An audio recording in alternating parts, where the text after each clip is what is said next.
My name is Dr. Mark Morton, and I'm the Senior Instructional Developer in Educational Technologies at the Centre for Teaching Excellence at the University of Waterloo in Waterloo, Canada. And this screencast is about a pedagogical approach known as flipping the classroom. So let's start with a very brief overview by considering what the basic idea of the flipped classroom is. And the basic idea is simple. Students watch online video tutorials outside of class, and this frees up class time which you, the instructor, can devote to active, peer-based learning activities. Now, why would you want to do this? Well, the reason is that flipping your classroom leverages the power of peer instruction, and this results in deeper learning. That's the essence of flipping the classroom.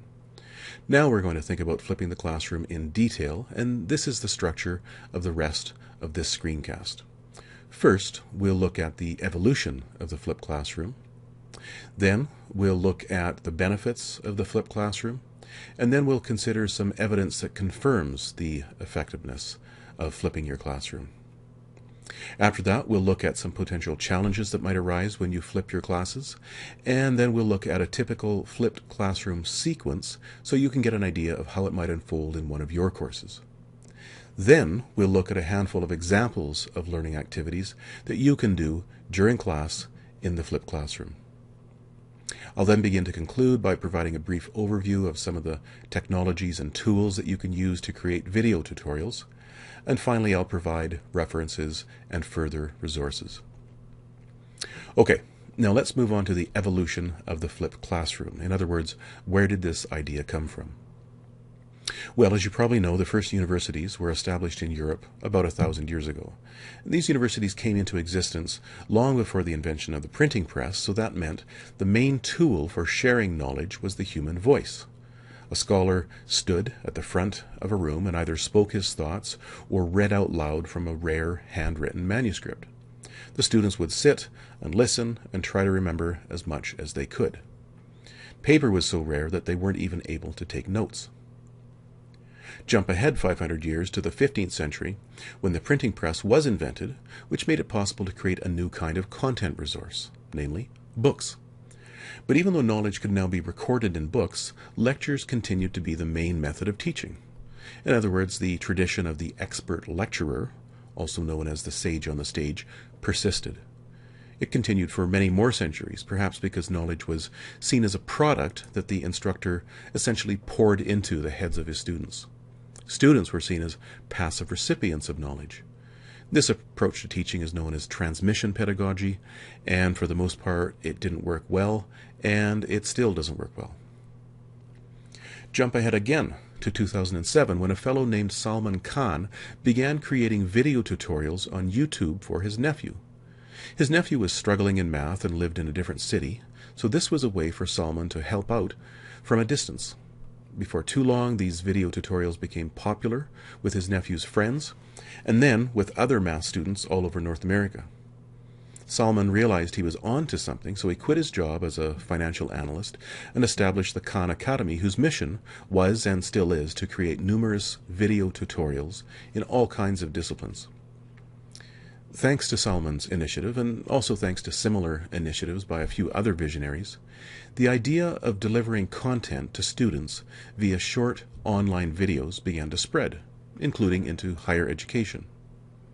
Educators also realized that by delivering content through online videos outside of class, they could free up valuable class time for more productive and more effective learning activities, and this is what came to be known as the flipped classroom. Okay, now let's consider the benefits of the flipped classroom in more detail.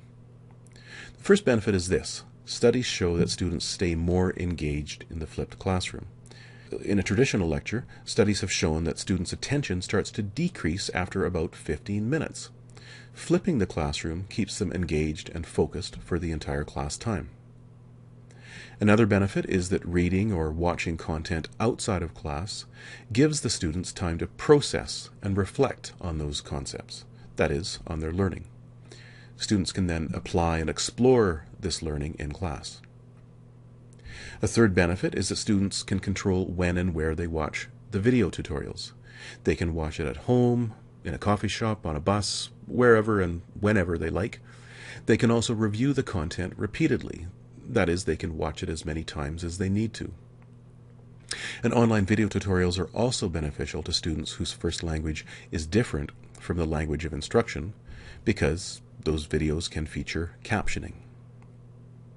A further advantage is that more advanced students can work through the video tutorials more quickly, which prevents them from becoming bored. Another benefit is that flipping the classroom leverages a pedagogical theory called social constructivism. According to this theory, which is widely accepted, learning occurs best when it happens in a social context. In other words, when students interact with each other, and when students build upon their pre-existing knowledge. More specifically, flipping the classroom leverages a mode of social constructivism known as peer instruction. Peer instruction gets students emotionally engaged in their learning, and it allows students to learn through each other and from each other, and like any instructor knows, the best way to learn something is to teach it to someone else. Peer instruction can also help with a phenomenon known as expertise bias. And that's where an instructor's vast knowledge and expertise makes it difficult for him or her to understand why a student isn't understanding something. In such cases, another student can actually do a better job at identifying what is preventing his or her peer from understanding, and can teach them more effectively. Another benefit is that during the in-class components of the flipped classroom, the instructor can observe and interact with students as they are actually working on their in-class activities. As a result, he or she can sense what problems or misunderstanding the students are having and can address them immediately. This opportunity for what is called just-in-time intervention is important because providing students with immediate feedback has a positive impact on student learning. One 2010 study found that in-class instructor feedback was nearly 4 times as effective as homework. Additionally, during the in-class components of the flipped classroom, the instructor can physically circulate among the students and interact with them. Studies have shown that this kind of interpersonal interaction helps students achieve better learning outcomes. Just a couple more benefits to mention. One is that you can reuse the video tutorials that you create or locate for your students. In other words, depending on your discipline, a video tutorial that you create in 1 year can be used for many more years. The last benefit of the flipped classroom is simply that it leverages the very technologies that today's students already use. These technologies have become widespread and familiar to students. In 2007, only 15% of Internet users had watched an online educational video, but this percentage had increased to 30% by 2010.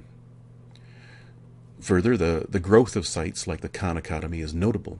It now features over 6,000 video tutorials in math, history, healthcare, medicine, finance, physics, chemistry, biology, astronomy, art history, economics, and more. And these video tutorials are viewed by 10 million students every month. So students are coming to expect instructors to make use of video tutorials in their courses. Now, I've made a lot of claims about the benefits of the flipped classroom, but there are numerous studies that support those claims. I want to refer to a few of those studies now. First, there's a study that was done in 2010 and which focused on Clintondale High School in Michigan. That school was identified as one of the least successful schools in that state, but flipping their classrooms resulted in a huge academic improvement. As you can see in this chart, the failure rates decreased significantly in various courses. In English, the failure rate dropped from 52% to 19%, in math from 44% to 13%, in science from 41% to 19%, and in social studies from 28% to 19%. Additionally, the percentage of students who went to university after graduating from Clintondale rose from 63% to 80%. Another study, or actually it was a survey, was conducted in 2012 by the Flipped Learning Network. This survey involved 453 instructors, and they were polled, and 67% reported that their students improved their test scores after their classes were flipped. 80% of them also said that their students' attitudes towards learning improved after flipping the class, and 99% of the teachers said that they would flip the classroom again the next time they taught that course. A 2014 study from the School of Pharmacy at the University of North Carolina found that flipping the classroom resulted in a 5% increase in student performance, and 90% of the students said that they preferred the flipped model. And lastly, here in Canada, a study based on a physics course taught at the University of British Columbia compared flipped versions of a physics course with traditional versions taught at the same time. And they found that the class average in the flipped version was 74%, whereas in the traditional version of the course, the average was only 41%. The study also found that student engagement was 85% in the flipped course and only 45% in the traditional course. So there are lots of benefits to flipping the classroom, and there's lots of evidence to support those benefits, but there are also potential challenges associated with the flipped classroom. The first one is simply that creating or even just locating relevant video tutorials requires a significant investment of time. Deciding which tool for creating video tutorials is best for you, learning how to use that tool, and then recording and editing the video tutorials, that all takes time. On the plus side, though, once you have created those video tutorials, you can reuse them in successive offerings of the course, year after year. Additionally, the time it takes you to create a video tutorial will decrease as you become more familiar with the process. The first 5-minute video tutorial that I ever made took me about 3 hours to make. Now, I can usually create a 5-minute video tutorial in about 30 minutes. Another challenge is that it can be difficult for an instructor to shift from having the role of expert lecturer to having the role of learning facilitator. Lecturing puts the instructor in control. He or she controls what content gets conveyed, the pace of the lecture, the length of the lecture, and so on. In a flipped classroom, where the instructor takes on the role of a learning facilitator, he or she has less control, and the student's learning experience might seem to be more untidy. The instructor no longer has complete control over how the students are interacting with the course content or with each other. During the in-class learning activities, students might go in a direction that the instructor didn't anticipate. But all of this can also be more exciting and more engaging for the instructor, just as it is for the students. Another potential challenge that instructors who have flipped their classroom often report is that they aren't able to cover as much content. But even though students might cover less content, what they do learn, they learn more deeply. And this puts them in a better position to learn independently the material that wasn't covered in class. To put it another way, deep learning of a smaller amount of material is usually better than shallow or surface learning of a larger amount of material. Many instructors, too, are also reluctant to flip their classes because they have very large numbers of students.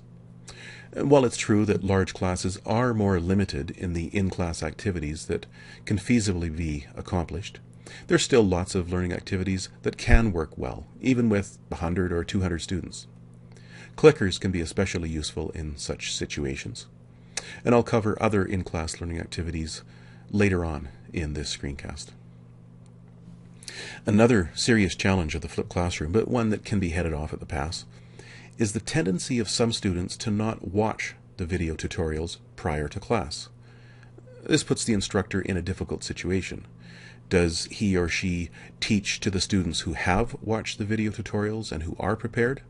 If so, then the unprepared students will be left behind. Or does the instructor teach to the students who haven't watched the video tutorials? Well, if so, then the students who come to class prepared will probably become bored and will resent the fact that they spent time outside of class watching the video tutorials. The solution is for instructors to precede every class with a brief quiz based on the content of the relevant video tutorial.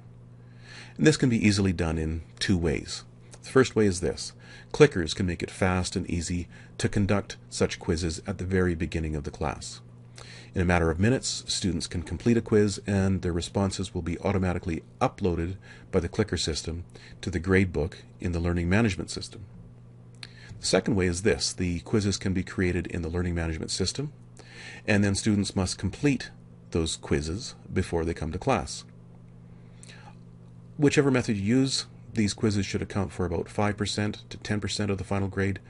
That should be enough to motivate students to complete the quizzes and hence to watch the video tutorials. A final challenge that I'll mention is that some students will resist the flipped classroom model, at least initially. For them, passively listening to a lecture is easier and maybe less intimidating than being actively involved in a classroom with their peers. But studies have shown that most students, after they experience the flipped classroom for a few weeks, come to prefer it to traditional lecture-based classes. I now want to make all of this a bit more concrete by taking you step by step through a typical flipped classroom sequence. As I mentioned previously, a flipped classroom has two key components. First, the video tutorials that the students watch outside of class, and second, the learning activities that they do during class. But there are two other things that are also needed to make those components work. First, the video tutorial has to be introduced in an effective way to the students. And second, the students need to be assessed based on their understanding of the video tutorial. The sequence of these four steps looks like this. In step 1, the instructor introduces the video tutorial. For example, the instructor should explain what the video tutorial is, the parameters of the content that it covers. The instructor should also explain where it is. For example, is it in the learning management system for the course, or is it on YouTube? The instructor should explain whether the video tutorial is part of a series or a standalone piece. The instructor should explain how long the video tutorial is, whether it will continue to be available to the end of the course, and so on. And you should also advise your students on how they should watch the video tutorial. For example, do you recommend that they watch it just once or twice or 3 times? Do you want them to think about certain things as they watch it? If they have questions after watching the video tutorial, should they ask them in class, or should they email them to you, or should they post them in the online discussion group in your learning management system? These are all good things to go over with your students before they watch the video. In step 2, your students watch the video tutorial outside of class, they reflect on it, and they probably take notes. I should mention too that video tutorials should ideally be no longer than about 15 minutes in length, and that, again ideally, students should watch the video tutorial at least one day before class so that they have time to reflect on it. In step 3, the student's understanding or comprehension of the video tutorial is assessed. This can be done in several ways. First, as mentioned before, you could create a multiple choice quiz in the learning management system, which students complete the night before the class, and which is automatically graded by the learning management system. Second, also as mentioned before, you could assess them at the beginning of the class by giving them a multiple choice quiz using clickers. And, as I said, the clicker system will automatically collect and upload their responses. Third, after watching the video tutorial, they could respond to a specific question that you pose in the online discussion forum in the learning management system. Now, the reason for doing this isn't, as I was saying before, so that students have an incentive to watch the videos, but rather so that you can get a sense of how well they have understood the content so that you can adjust the in-class learning activities as needed. The last step, step 4, is this. The students engage in-class learning activities that are facilitated by you, the instructor. These in-class learning activities should be ones that foster deep learning, which means that they should involve peer instruction, collaboration, and interactions between the students, and interactions between the students and the instructor. As well, the best learning activities are ones that students find challenging but achievable, and ones that they can see are relevant to the learning outcomes of the course. The instructor's role during these in-class sessions is always to guide the students as they encounter and solve problems. If you approach it this way, class time becomes an opportunity for students to be creative, to take risks, and to make mistakes, all under your helpful guidance. One more important point about the flipped classroom sequence, namely stages 2 and 3, that is the watching the video tutorial stage and the assessing stage. They might be repeated several times in preparation for the next day's in-class learning activities. Have a look at this chart as an example. Let's say your next class is on Tuesday afternoon. That means that on Monday evening, students might watch video tutorial number 1. Then the students, still in the evening, at home or wherever, they do a learning quiz in the learning management system based on the video tutorial number 1. And then they watch video tutorial number 2, followed by them contributing a posting about video tutorial number 2 in a discussion group. Then the students read an online document, and then they are assessed by doing an online quiz that's based on that document. The next day during class, students might start things by doing an in-class learning activity that draws upon video tutorial number 1. Then they switch to an in-class learning activity that draws on the material in video tutorial number 2. And finally, they end class by doing an in-class learning activity that draws on both the video tutorials and the document that they read. In this section of the screencast, I'm going to provide a few examples of in-class learning activities that you can have your students do in your flipped classroom. Some of these will be familiar and perhaps some won't, but either way I think it's a good idea to review them to really emphasize the range of effective learning activities that you can get your students to do. First of all, there's the activity known as Think, Pair, Share. This is where students take a key concept or controversial question or issue, and they think about it individually for a couple of minutes, and then they discuss it with one other person. Round Robin is where students in small groups take turns saying a word or phrase that relates to a central concept or topic. As each student contributes, the other students write down what he or she has said. Once everybody has had 1 or 2 opportunities to make a contribution, then the group collaborates on summarizing or synthesizing the words or ideas that they wrote down. Team Matrix is a good pair activity that can help students distinguish similar concepts from one another. This is how it works. First, students are given a list of characteristics that relate to several concepts or items. Then, in pairs, they decide which characteristics belong to each concept and which characteristics are shared by 2 or more of the concepts.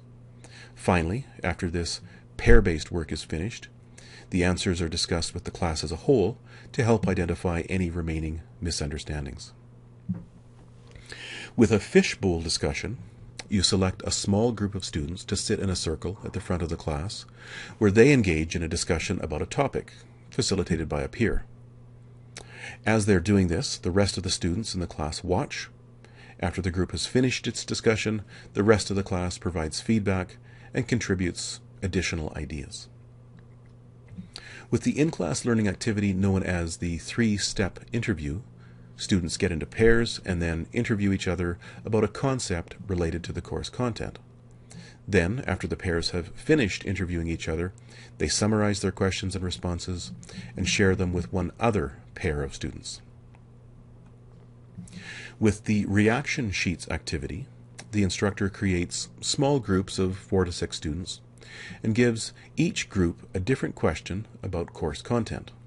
Then, each group spends about 10 minutes writing ideas onto a flip chart. Each group then moves to a flip chart belonging to another group. They read the ideas that have been jotted down there, and they add additional comments. Finally, after each group has added comments to all of the other flip charts, they return to their original flip chart, review the comments, and summarize them for the rest of the class. Affinity grouping is where students, in groups of 3 to 5, individually write down ideas onto sticky notes. Then, as a group, they collaborate on classifying their ideas by sticking them into clusters on a whiteboard, all while discussing why certain items should be categorized together. As I mentioned earlier, an effective form of peer instruction can be accomplished with clickers. Let me explain now the steps of clicker-based peer instruction in more detail. First, the instructor displays a multiple-choice question on a screen, and the students use their clickers to respond to that question individually. And they've got a minute or so to do this. The instructor then shows the students a bar chart of their collected responses. The instructor then tells the students to find one or two other students who chose a different response to the multiple choice question, and tells them to discuss the reasons for their responses. In other words, they try to convince each other about why their response is the best one. They do this for about 3 to 5 minutes. The instructor then displays the same question again, and the students again use their clickers to respond to it individually. They can change their response from their earlier one if they want to. Finally, the instructor displays the new bar chart of their collective responses, and typically the number of correct responses increases because the students have participated in effective peer instruction. But if students still seem confused about the question, then the instructor can clarify things as needed. If most of them have responded correctly, then the instructor can move on to the next topic. Now, skeptics might claim that the peer instruction hasn't really resulted in genuine learning, but rather that the smart student in each group has simply told the other students the correct answer. But studies show that this is not the case. Typically, these studies have students respond to questions that are similar to, but not identical with, the questions that were covered during peer instruction. And students continue to do well with these related but different questions, and this confirms that authentic learning did indeed take place. There's lots of other learning activities that can be done in class, such as debates, case studies, role-playing, think aloud, pair, problem solving, and many more. You can find a complete list of these learning activities and also some commentary on the pedagogical benefits associated with each learning activity at this webpage. Finally, I'd like to give you a brief overview of various technologies that you can use to create video tutorials. The first way is simply to use a video camera or smartphone to record yourself as you explain something in front of a whiteboard. You can then upload that video tutorial to your learning management system or to YouTube. If you upload it to YouTube, you can make it completely public, or you can make it unlisted so that only your students, after you give them the URL, can access it. The second way to create a video tutorial is to create a screencast. That is a special kind of video tutorial that focuses on your computer screen rather than on you. One tool for creating such screencasts is Camtasia. Camtasia is a sophisticated program, and it will take you 4 or 5 hours to learn how to use it. But once you learn it, it will allow you to record, edit, enhance, and produce effective screencasts. You can also create a kind of screencast by taking a PowerPoint presentation and using the Record Narration tool in PowerPoint to add audio to it. You can then upload this narrated PowerPoint presentation to your learning management system.